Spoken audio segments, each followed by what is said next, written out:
Assalamualaikum Coach. Waalaikumsalam. Sejak saya kecil, di umur 5 tahun, saya sudah ditinggalkan seorang ayah dan dari umur 3 bulan, saya sudah dititipkan ke tante saya untuk diasuh oleh tante dan om saya hingga dewasa. Dan entah kenapa, saya selalu ngerasa gagal dalam percintaan. Setiap dekat dengan seorang laki-laki dan di saat saya ingin menjalin hubungan yang serius, selalu berujung berakhir. Setiap dekat laki-laki, kadang saya selalu menggantungkan harapan kepada si cowok. Karena bisa dibilang saya adalah orang yang cukup merindukan kasih sayang. Bisa dibilang saya adalah orang yang merindukan kasih sayang seorang ayah, hingga membuat saya kadang agak posesif. Karena sifat saya yang terlalu bucin dan kadang posesif. Pernah saya di ghosting dan kena love bombing. Sedangkan saya juga jika sudah benar-benar sayang dengan seorang laki-laki bisa gagal move on bertahun-tahun. Dan suatu hari karena saya udah berada dalam fase putus asa disebabkan saya selalu diblok teman-teman kerja dan ditanya pihak keluarga karena belum menikah karena umur saya yang bisa dibilang nggak muda lagi, udah mau kepala 3. Apalagi hidup di kampung selalu jadi bahan gibahan tetangga jika udah di atas umur 20 tahun tapi belum nikah-nikah. Sehingga akhirnya saya pun berkenalan dengan cowok lewat dating apps atau aplikasi kencan, dan beliau sangat meyakinkan saya dengan sikapnya yang agamis kebapaan, membuat saya terpesona karena dia tipe laki-laki yang selama ini saya cari. Dan tanpa saya sadari ternyata kayak saya kena tipu dayanya. Hingga satu saat ternyata saya kena love scam dan saya juga kena tipu uang dengan nilai yang tidak sedikit. Sehingga kejadian tersebut membuat saya benar-benar trauma dengan laki-laki. Sampai saya juga kadang merasa takut setiap ketemu laki-laki asing. Hingga saya berpikir, apakah ini sebuah karma untuk saya? Karena ibu kandung saya pernah merebut kebahagiaan wanita lain, atau ini merupakan sebuah teguran dari Allah karena dosa-dosa saya juga. Setiap saya mengingat kejadian-kejadian yang menimpa saya hanya bisa menceritakan di setiap sujud saya tanpa ada pihak keluarga yang tahu dengan apa yang saya alami dan saya rasakan. Kadang saya juga hanya bisa menangis sendirian di kamar sampai hati saya benar-benar lega. Jadi ini aku highlight ada dating app ya teman-teman. Kalau dari POV ini ya, ini sih aku salut sih sama si pembuat aplikasinya. Kenapa? Karena dulu aku belajar psikologi, namanya ada psikologi perkembangan. Psikologi perkembangan tuh ada namanya teori krisis intimacy. Jadi katanya si teori ini mengatakan gitu ya, bahwa nanti ketika manusia masuk pada usia 18 sampai dengan 29 tahun, 25 tahun gitu ya. Bukan, 21 sampai 29 tahun kalau nggak salah. Manusia akan masuk pada fase krisis intimacy. Apa sih krisis intimacy, Coach? Gitu. Krisis intimacy adalah fase di mana manusia butuh untuk punya keterhubungan yang melekat dengan sesamanya, dengan kelilingnya gitu, dengan usia yang mungkin bisa dibilang juga serupa. Karena di usia 21 sampai 29 ini adalah fase yang sedang mencari hubungan yang melekat. Maka dia akan mencari sahabat. Maka dia akan mencari bestie-nya dia. Maka dia akan mencari hubungan yang melekat dengan orang tuanya. Maka dia akan mencari hubungan yang melekat dengan saudaranya mungkin. Tapi si teori ini mengatakan dia akan lebih dominan untuk mencari kemelekatan itu dengan lawan jenis yang tidak ada hubungan darah apapun, yang nggak ada hubungan darah langsung, dan itu adalah ya tadi lawan jenis gitu.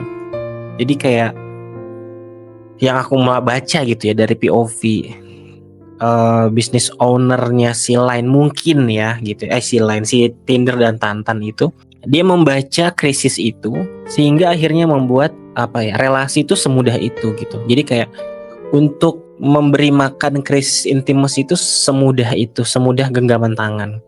Kalian tahu ini nggak? Ini tua banget ya. Kalian tahu wartel di pinggir jalan nggak sih, kayak yang ada di trotoar? Nanti kalian tuh ngumpulin koin-koin 100 perak gitu ya, 200 perak gitu. Nggak ada 200 dulu mas, 100 perak. Wah 1000 tuh udah lama banget. 1000 kayaknya setengah jam deh. Untuk bukan nelpon gimana ya, tapi lebih ke kedengar suara si cewek gitu. Nah dulu tuh kita sesulit itu tahu buat memenuhi krisis intimacy itu, atau untuk memberi makan keinginan untuk melekat dengan lawan jenis. Sehingga cukup effort akhirnya bisa adanya kayak sekarang mungkin ya, love scam mungkin, love bombing mungkin dan lain-lain. Karena ya se-effort itu mungkin. Tapi karena melihat yang sekarang ditambah lagi manusia Indonesia akan masuk pada bonus demografi, jadi memang relate membuat bisnis mudahnya mengakses agar kita bisa punya hubungan yang melekat dengan orang lain. Tapinya dampak negatifnya itu akan banyak dirasakan oleh perempuan. Kenapa coach kok gitu? Jadi menurut teori di psikologi perkembangan juga nih ya, bahwa mungkin kalian udah tahu ya, ini udah sering banget dibahas. Yaitu perempuan tuh adalah respons awalnya adalah rasa, bukan logik. Ya. Kalau laki-laki kan logik ya. Jadi kayak misalnya besok aku harus bekerja dan bisa ngasilin duit apa nih, misalnya kalau cowok misalnya gitu. Tapi kalau cewek, besok aku mau ketemu siapa ya, besok aku mau bisa ngobrol sama siapa ya, besok aku kira-kira mau say hi sama siapa ya. Jadi yang dipikirin adalah tentang rasa, respons awalnya itu adalah rasa.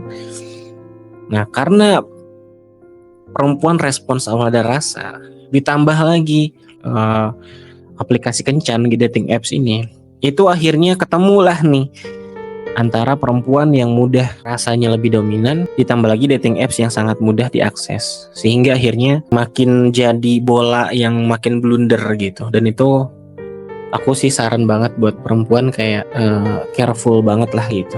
Silahkan menjaga diri dengan baik.